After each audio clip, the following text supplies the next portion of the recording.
안에 그 교역에 대해서 뭐 그 연구 자체가 의미가 없는 것은 아니지만 이게 우리나라의 혹은 우리나라 경영사와 어떤 그 임플리케이션이 있길래 이 부분을 봐야 하는지에 대한 의문이 제일 먼저 들었었는데 78쪽에 보면 적어도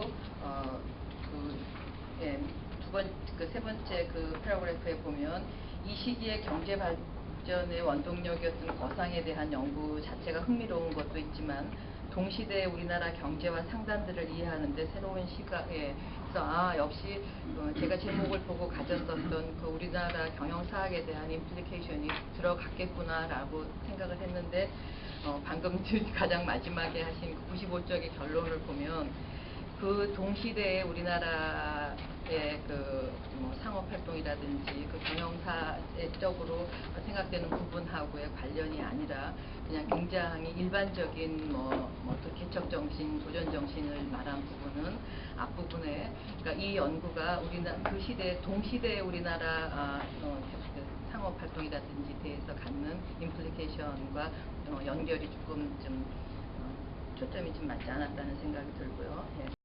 에서의 그 용어는 굉장히 중요하다고 생각합니다. 그러니까 이게 청왕조인데 물론 어떤 뉘앙스로 정부라는 표현을 썼는지를 이해 못하는 것은 아니죠.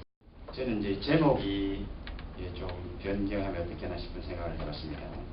중국 진상의 상업활동에 관한 사적 연구보다는 경영사적 연구라고 쓰고 박경희 교수님 예제와 마찬가지로 대러시아 차무역 활동이지만 한국 경영사에 미치는 시사점이 어떤지에 대한 것을 포커스로 하는 것이 좀 더 필요하지 않나 생각을 해봤습니다. 여기 올려서 페이지 83부터 89페이지까지 각종 데이터들이 한국에 대한 데이터는 거의 없습니다. 그래서 한국에 대한 데이터를 좀 보완하시고 그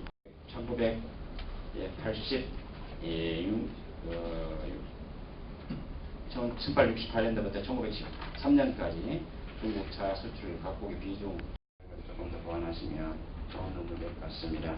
어쨌든 이러한 논문이 우리 기라는 큰 기회가 되기를 기원합니다. 감사합니다. 네, 감사합니다. 정육수 박사님이 논문 발표와 두 분 토론 감사드리는데 그거는 나중에 개인적인 시간을 아니면 저녁 식사라든지 아니면 앞으로도 비행기 타고 며칠 남았으니까 충분히 그때 토론하기로 하고 관계사 첫 번째 발표는 여기서 마치도록 하겠습니다. 되지 못한 점 제가 먼저 말씀을 드리고 시작을 좀 드릴까 합니다. 현재 러시아와 우리나라의 관계 중에서 농산물 분야는 두 가지의 큰 과제가 있습니다. 첫 번째는 러시아 쪽 입장에서는 현재 1917년부터 시작된 사회주의 혁명 이후에 농업개혁을 지속적으로 실행했음에도 불구하고 농업이 실질적으로 성장하지 못하고 있다라고 하는 큰 문제점들을 가지고 있다는 것입니다.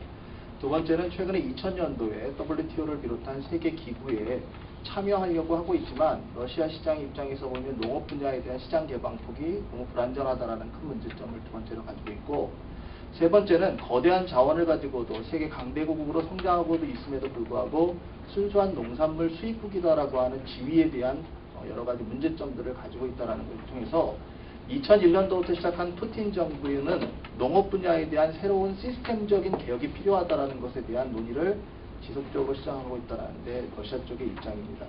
반대로 한국의 입장에서는 현재 지금 우리나라도 농산물 수입국이긴 하지만 현재 지금 우리가 추진하고 있는 것은 2014년까지의 농산물 100억 불 수출이라는 목표를 실현하고 있는 데 있어서 러시아 시장은 우리에게 네 번째로 중요한 시장 중에 하나이고 향후 그 시장 개척에 대한 필요성들이 공감대가 형성되고 있어서 한국과 러시아에 있어서의 농산물 분야는 상호 서로 시장적 분석이 좀 필요하고 향후 어떤 진출 방안에 대한 논의가 좀 필요하다라는 측면을 좀 설명드린다는 입장에서 이 논의가 좀 진행되고 있다는 얘기를 좀 드리고자 합니다.